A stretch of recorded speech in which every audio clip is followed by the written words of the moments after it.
شايف الحائط اللي قدام حضرتك ده؟ تكلفته بسيطة جدا، ويمكن أقل حائط بديل الرخام 1200 جنيه خامات. هقول لك كل التفاصيل في الفيديو ده، وازاي تعمل حائط زي كده ومش مكلف، لأن بديل خشب وبديل رخام غالي. فاحنا هنعمل حائط اقتصادي للناس اللي مش حابة تكلف قوي، وده مناسب ليهم. فاحنا عملنا الحائط ده بحيث ان انت برضك يبقى عندك اكتر من اختيار على القناة، وحسب التكلفة اللي انت في امكانياتك ممكن تعمل بيها. اول حاجة بنبدأ ناخد مقاس الحائط، وبنحدد مكان اللوح في نص الحائط. يعني انت بتاخد عرض الجنب وبتحط نقطة في النص، وبتاخد قصاد النقطة يمين وشمال 61 سنتي و61 سنتي، بيديك متر 22. وبتبدأ تاخد خط زي ما انا شغال كده، بحيث اللي انت تحددت مكان اللوح زي ما حضراتكم شايفين، عشان باقي الحائط طبعا يتحط فيه ستيل. الجزء بتاع اللوح طبعا ده بلاستيك فيه لمعة، فانت عشان يمسك اكتر ويبقى اقوى، فانت بتصنفر الجزء بتاع اللوح بحيث ان انت تجرح اللمعة بتاعة البلاستيك والسيليكون يعضم اكتر. بتبدأ تاخد يمين وشمال زي ما حضراتكم شايفين. المقاس طبعا بيبقى فيه فرق، يعني انت ما تاخدش من مكان واحد، تاخد يمين وشمال، بحيث ان ممكن يمين يكون مقاس وشمال يكون مقاس الحائط يبقى مش مظبوط. فانت بتبدأ تاخد على مقاس الحائط، مالكش دعوة طبعا بجنب واحد، لان انت لو خدت بجنب واحد مش هيظبط معاك.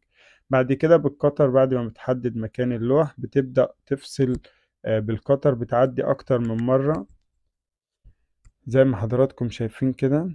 بتعدي بسن القطر، ويا ريت طبعا انت وانت بتقطع كده تخلي القطر مفتوح جزء صغير عشان ما يكسرش منك او يعورك او حاجة. بتبدأ بعد ما بتفصل بتدوس كويس لحد ما بتقطع الجزء اللي حضراتكم شايفين. لو انت شايف في حتة ماسكة بتعدي عليها القطر تاني. وبتبدأ بعد كده تعمل مراجعة على القطعة اللي انت قطعتها، وبتشوف بقى لو فيها حاجة بسيطة بتبدأ بالصاروخ تنعم الجزء دوت، بحيث اللي هي تبقى طبعا انت بتقطع زيادة كام ملي، علشان لو في حاجة معوجة في الوزرة بتقدر تظبط فيها على قد ما تقدر يعني.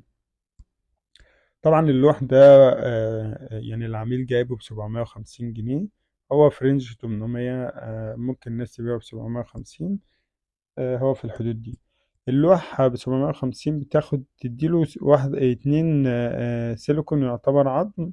فزي ما حضراتكم شايفين كده، وبتمشي على الطروف. مهم جدا الحركة دي، اللي انت تعدي السيليكون على الحروف عشان لما تيجي تثبت يبقى الحرف فيه سيليكون ويعضم كويس. بعد كده بنبدأ نثبت طبعا اللوح مكان المحدد ليه زي ما حضراتكم شايفين كده، وبتكبس كويس جدا في كل الأماكن. طبعا مهم جدا إن أنت تثبته مكان الخطوط، علشان لما اللوح بيجي على الحائط بيبقى صعب بيتحرك، بياخد مجهود كبير عشان تحركه. فأنت بتحاول تظبط الموضوع ده اللي أنت تثبته في المكان المحدد ليه. وزي ما حضراتكم شايفين طبعا السيليكون، يعني احنا ادينا له بالظبط كده 2 أنبوبة إلا ربع، وخلينا ربع للستيل علشان نوفر للستيل شوية. الستيل مش بياخد حاجة. بعد ما بتخلص بقى بتبدأ بالتيب تثبت الحروف، عشان الحائط بيبقى الحائط ده فيه عوجة شوية، فأنا بأمنه اللي أنا بديله التيب لحد ما ينشف. بعد كده ببدأ أقسم الجزء اللي باقي على 3 شرايح، 3 شرايح ستيل. طبعا باخد المقاس وببدأ أقسمه على 3 شرايح زي ما حضراتكم شايفين. أنا بشتغل بقلم رصاص الأول علشان أضمن اللي أنا أظبط الجزء اللي باقي ده.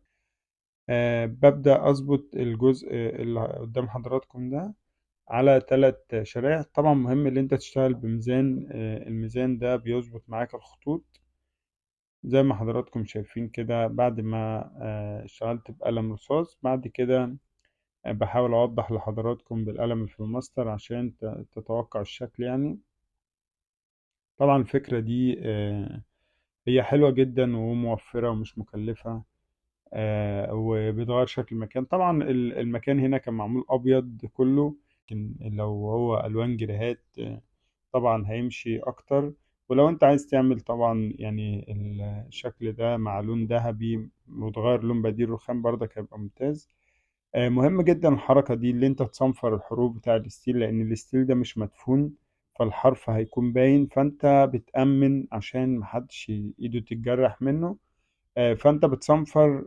طول ما انت صنفرت بالطريقة دي كده انت موتت الحرف، ومستحيل حد ايده تتجرح منه عشان ده مش مدفون، ده خارجي.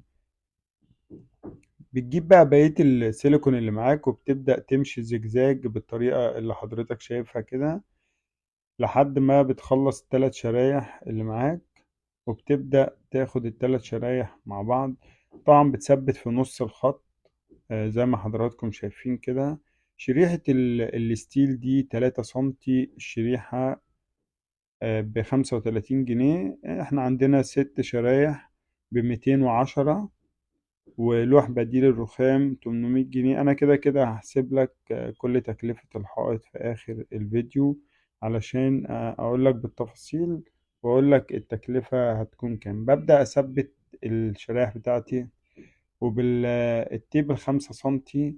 ببدأ ألزق، وانت وبتلزق بالتيب كده بتيجي يمين شوية وشمال شوية بحيث ان انت تمسك يمين وشمال الحائط زي ما حضراتكم شايفين كده.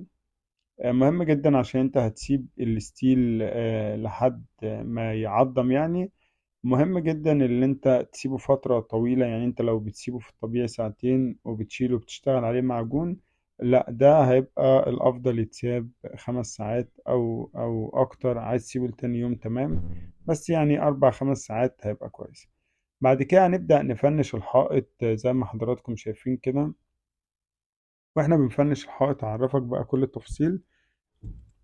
عندنا لوح بديل الرخام المصري 750 جنيه. عندنا 6 ستيل 3 سنتي الواحد ب35، الستة ب210.